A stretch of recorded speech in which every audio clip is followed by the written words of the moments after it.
Hello hello peoples, welcome back to my YouTube channel. कैसे हैं आप सभी लोग? आई होप आप लोग बहुत अच्छे होंगे। एंड आज वो दिन आ चुका है जिसका हमें इतने टाइम से इंतजार था। वो है result day of 30 days abs line challenge का। ज़्यादा टाइम वेस्ट नहीं करते, सीधा आपको रिजल्ट पहले शो करती हूँ, फिर आपसे चिट चैट करेंगे। तो चलो चलते हैं आगे। अब हम डिस्प्ले करेंगे रिजल्ट। तो लेफ्ट साइड पे आप देख सकते हो, ये मेरे पहले दिन की वीडियो है। 0 एब्स है, कोई एब्स का नामो निशान तक नहीं है, ऊपर से थोड़ा सा बेली निकल गया है। तो ये देख सकते हो, ऐसी हो रखी है हालत। अब चलते हैं रिजल्ट पे। तो ये राइट साइड पे रिजल्ट डिस्प्ले हो चुका है, देख सकते हो। मेरे एब्स की लाइन पीपल शो हो चुकी है।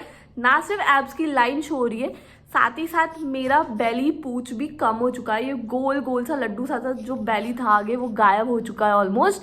सो I am very freaking happy. Like मेरी पूरी की पूरी मेहनत सक्सेसफुल हुई है। आप लोग दोनों वीडियोस ज्वाइन करके चेकआउट कर सकते हो कि कितना ज़्यादा डिफरेंस है। एब्स लाइन इस प्रॉपर तरीके से शो हो रही है हमारी।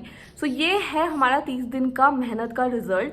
And let me tell you this कि अभी तक के इतने सारे चैलेंजेस मैंने करे हैं, this challenge was literally hard. क्योंकि इस चैलेंज में मुझे बहुत सारी चीज़ें छोड़नी पड़ी जो कि मुझे पहले चैलेंजेस में नहीं होता था। इस चैलेंज में मुझे वाटर का इंटेक काफ़ी हद तक कम करना पड़ा, क्योंकि जब आप एब्स लाइन या आप एब्स पे फोकस करते हो तो आपको वाटर का इंटेक कम करना पड़ता है। स्वीट मीठा प्रॉपर तरीके से छोड़ना पड़ता है। मतलब आप मीठे के बिहाफ पे कुछ वैसी चीज़ें भी नहीं इंटेक कर सकते। इट्स लाइक टोटल स्वीट आपको अवॉइड करनी पड़ेगी। No oily nothing. एंड आपको स्टे कंसिस्टेंट रहना पड़ेगा अपने वर्कआउट से रिलेटेड, अपने डाइट से रिलेटेड। इट्स लाइक 30% वर्कआउट, बाकी का 70% आपकी डाइट है। तो आपको दोनों की दोनों चीज़ें मैनेज करके रखनी पड़ती है।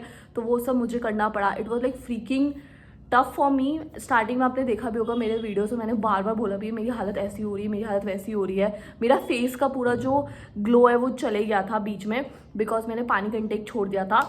तो उसमें डरना मत, अगर आप लोग भी मेरी ये वाली चैलेंजेस की वीडियोस फॉलो अप करते हो एंड आप कम इंटेक कर रहे हो चीज़ों का, तो स्टार्टिंग में ना कलर जाता है, लेकिन ऐसा नहीं होता कि आप वीक हो रहे हो वो हो रहे हो। ये एक प्रोसेस होता है एब्स लाइन लाने का और एब्स लाने का।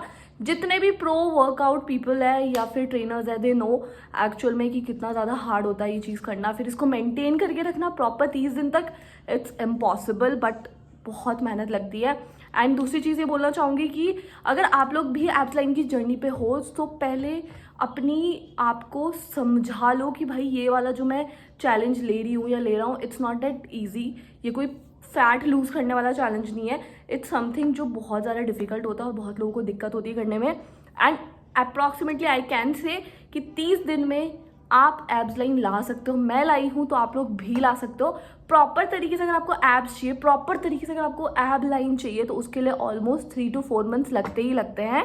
30 महीने में आपको हल्की सी झलक दिखती है कि आपके एब्स लाइन आने लग गए हैं, जो कि आपको मेरी इस वीडियो में देखने को मिला कि मेरे एब्स लाइन आने लग गए हैं। अगर मैं थोड़ी और मेहनत करूंगी सो इन फ्यूचर हमारे एब्स भी आ जाएंगे एंड लाइन तो प्रॉपर तरीके से विजिबल हो ही जाएगी। ये था मेरा सफ़र अभी तक इस चैलेंज का। एंड आपको बाहर का खाना तो छोड़ना ही छोड़ना पड़ेगा, वो उसमें तो कुछ आप नहीं कर सकते हो। देखो इसमें ना मुझे सबसे ज़्यादा जो प्रॉब्लम हुई वो ये थी कि यार पानी का इंटेक नहीं कर सकते हो। मतलब मेरे लिए जो मुझे जीवित रखती है चीज़, जब मैं कोई भी फैट लॉस की जर्नी पे हो, कोई भी चैलेंज की जर्नी पे हो, वो वाटर है। एंड यहाँ पे मुझे वाटर से ही दूर रहना पड़ता था, तो मेरी क्रेविंग का लेवल बहुत हाई था। तो उसको मुझे कंट्रोल करना, अपने माइंड को डाइवर्ट करना वो लाइक लिटरली टफ। तो मैं क्या करती थी, मैं आधे से ज़्यादा टाइम बेड पे सोने चले जाती थी, या फिर मैं रेस्ट लेती थी, या मैं रीडिंग करती थी ताकि मेरा माइंड डाइवर्ट करूँ। तो इस तरीके से आपको कुछ करना पड़ेगा, because this challenge is not that easy. Specially workout and diet दोनों को मैनेज करना, इट्स टू हार्ड। बट आप कर सकते हो, मैं कर सकती हूँ, तो कोई भी कर सकता है। It's not that tough. And ये सब करने से पहले आप किसी से पूछ लेना, क्योंकि सबकी बॉडी अलग अलग होती है। मेरी बॉडी पे जो सूटेबल चीज़ें होती है मैं वो करती हूँ। जैसे कभी एक दिन में मतलब पूरे एक दिन में एक बार खाना खा लिया या 2 बार खाना खा लिया, जिस तरीके से मुझे लगता है मेरी बॉडी में चेंजेस आ सकते हैं, मैं उस तरीके से खाती हूँ, क्योंकि सबको अपनी अपनी बॉडी का पता है। तो आप लोग प्लीज़ इस चीज़ का कंसल्ट कर लेना। This abs challenge is not that easy, but you can make it easy by doing it in your way, जैसे कि मैंने किया है। इस बीच मैंने सबसे ज़्यादा जो चीज़ अडाप्ट करी वो थी होममेड टमाटो सूप पिया मैंने, जो कि टेस्टलेस था, बहुत बेकार था। But for that abs I have to do.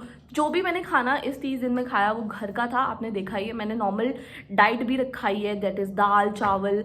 And मैंने वैसी वाली डाइट भी खाई है प्रोटीन वाली, जिसमें सैलेड हो गया, तो ये सारी चीज़ आपको मॉडिफाई करके खानी है, बट मेक श्योर कि आप जिस प्रोसेस पे हो वो प्रॉपर तरीके से हो, ताकि आपको रिजल्ट के दिन कुछ भी लो फील ना हो, जैसे कि मुझे नहीं हुआ है। टचवुड बहुत मेहनत करी peoples, and the most important thing is आप लोगों के सपोर्ट के बिना तो भाई कुछ नहीं हो सकता। इट्स फॉर श्योर मैं करती आ रही हूँ और मैं आगे भी करती रहूँगी सारे के सारे चैलेंजेस। आई होप आप लोग मुझे ऐसी ही प्यार दो, ऐसी ही सपोर्ट करते रहो, मैं ऐसी ही अमेजिंग चैलेंजेस लेके आती रहूँगी और उसको सक्सेसफुली हम करेंगे। तो ये थी मेरी पूरी जर्नी 30 दिन के एब्स लाइन चैलेंज की, जो कि हमने जीत लिया है। So congrats to you all guys, congrats to me and हमारी मेहनत को। और अगर आपको इस चीज़ से रिलेटेड कुछ और मुझसे जानकारियाँ चाहिए, so do comment me, I will definitely reply you all. तो आज के इस वीडियो को हम समाप्त करते हैं। सून मिलती हूँ आपसे एक और नई चैलेंज के साथ। तब तक के लिए स्टे फिट रहो, stay healthy and take care. ओम नमः शिवाय।